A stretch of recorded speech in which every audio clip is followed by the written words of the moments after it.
আসসালামু আলাইকুম, স্বাগত সবাইকে লাবণী কিচেনে। আপনাদের জন্য আমার আজকের আয়োজনে থাকছে দারুণ মজার এক রেসিপি, দইয়ে ভরা মিষ্টি অথবা মিষ্টি ভরা দই।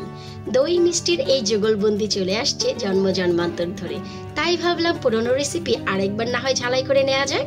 যদি চান আসছে ঈদে এই রেসিপিটি ট্রাই করতে পারেন। বিশ্বাস করুন, দই মিষ্টি আলাদা করে সার্ভ করার কোনো প্রয়োজন হবে না। ভিডিওটি শুরু থেকে শেষ পর্যন্ত দেখার অনুরোধ রইল। যারা চ্যানেলে নতুন এসেছেন অবশ্যই চ্যানেলটি সাবস্ক্রাইব করবেন, আর যারা করেছেন তাদেরকে অসংখ্য ধন্যবাদ। শুরুতে আমাদের দইয়ের জন্য দুধের মিশ্রণটি রেডি করতে হবে।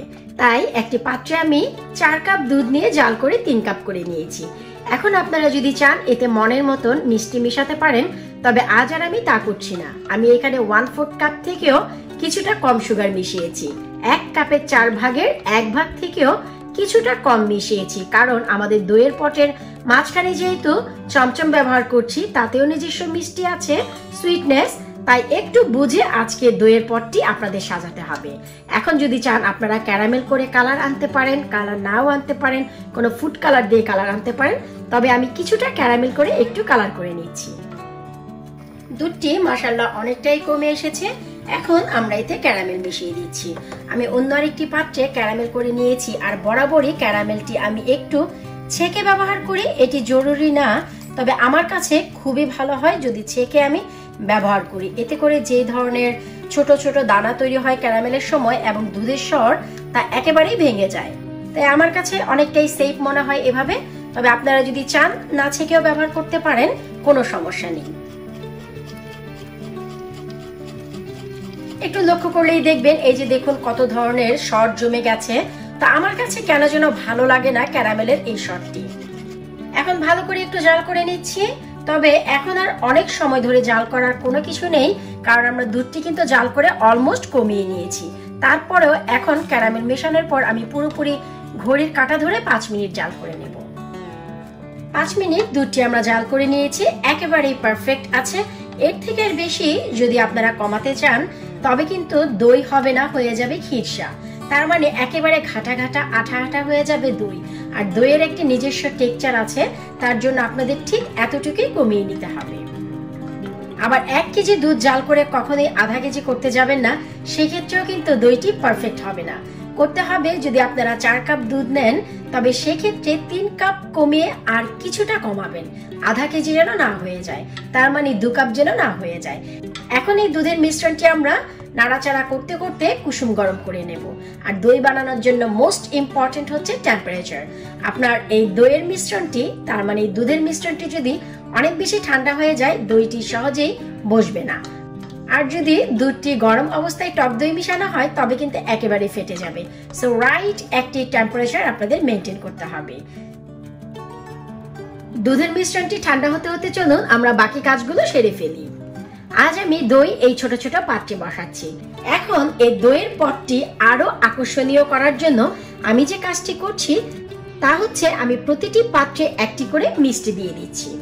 তবে আমি প্রত্যেকটি পটেই কিন্তু চমচম দিচ্ছি না, আমি কিছু কিছু পটে শুধু খালি দইও বসাবো। আর এই চমচমগুলো আমার ঘরেই বানানো, যার বেশ কয়েকটি রেসিপি আমার চ্যানেলে আছে। আমি লিঙ্কগুলো এই ভিডিওর নিচে দিয়ে দিব, প্লিজ সেখান থেকে দেখে নেবেন।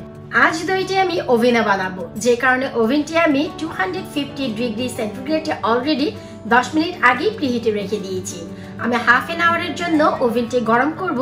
তারপর সব থেকে যে লোয়েস্ট পাওয়ার 50, সেখানে আমি 10 মিনিটের জন্য রেখে দিব। আশা করব দইটি জমে যাবে, কারণ পট একেবারেই ছোট, তার মানে হচ্ছে মাইক্রোমিনি। দইয়ের পট রেডি করার পর এখন হচ্ছে আমাদের টক দইটি প্রিপারেশন করতে হবে। আমি 1 ঘন্টা আগে এখানে 1 কাপ টক দই রেখে দিয়েছি। একটু লক্ষ্য করলেই দেখবেন অতিরিক্ত পানিটি পড়ে গেছে। আর এই মেথডটি ফলো করা জরুরি, না হয়তো কিন্তু দই কাটার পর অনেক বেশি পানি বের হবে। হ্যাঁ, দই কাটার পর কিছুটা পানি বের হয়, এটা হচ্ছে দইয়ের বৈশিষ্ট্য। তবে এর মানে এই নয় যে দই কাটার পরপরই সাগর হয়ে যাবে। সেই জিনিসটি যদি আপনারা না চান, অবশ্যই দইটি 1 ঘন্টা আগেই বের করে রাখবেন।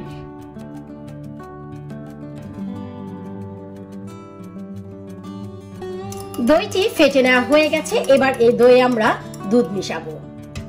আমরা অল্প অল্প করে দুধ দিব, ঠিক এইভাবে করে মিশিয়ে যাব। আমাদের দইয়ের মিশ্রণটি যখনই রেডি হয়ে যাবে তখন আমরা দই দিয়ে দিব।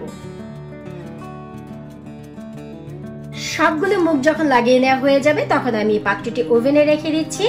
অবশ্যই মনে করে ওভেনের তাপমাত্রাটি কমিয়ে একেবারেই লোতে নিয়ে এসে তারপরে প্লেটটি দিতে হবে। আর আমার দইয়ের বাকি যে মিশ্রণ ছিল তা আমি অন্য পাত্রে ঢেলে নিয়েছি, একটু দেখাচ্ছি। এবং ঠিক আমি এই পাত্রটি ফয়েল পেপার দিয়ে দিয়েছি, কারণ এই পাত্রের কোনো কভার নেই।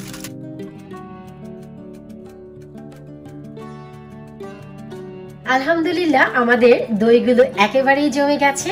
আমি ওভেন থেকে বের করে নিয়ে এসেছি, আমি একটু দেখাচ্ছি যে আমাদের দইটা কত চমৎকার জমেছে। মাশাআল্লাহ দইটি একেবারেই জমে গেছে। আর আমরা সবাই জানি দইটি জমার পর হালকা একটু এমনটি দেখা যাবে, কারণ এই দইটি মাত্র ওভেন থেকে বের করেছি, যখনই এটি ঠান্ডা হয়ে যাবে এবং আমরা নরমাল ফ্রিজে রাখবো পুরোপুরি সেট হয়ে যাবে। তো এখন আমরা এই দইটি নরমাল করে, তার মানে এখনো পটটি গরম আছে, আমি একটু দেখাচ্ছি, একটু দেখুন এখনো পর্যন্ত গরম আছে। তো আমি নরমাল করে তারপর রেখে দিব নরমাল ফ্রিজে। ফিরে আসবো 1 থেকে 1.5 ঘন্টা পর। এখন এই দইটি ফ্রিজে রেখে দিলেই কমপ্লিট হয়ে যাবে। 1 ঘন্টা নরমাল ফ্রিজে রাখার পর আমাদের দইয়ের পটগুলো একেবারেই সেট হয়ে গেছে, আমি একটু দেখাচ্ছি। এখন যেভাবেই ধরুন না কেন মোটেও পড়ে যাবে না। টেক্সচারটি কেমন হয়েছে তা তো একবার দেখে আসতে হয়, তাছাড়া দই আর মিষ্টির এই কম্বিনেশনটি কেমন তাও একবার চেক করে দেখা যাক।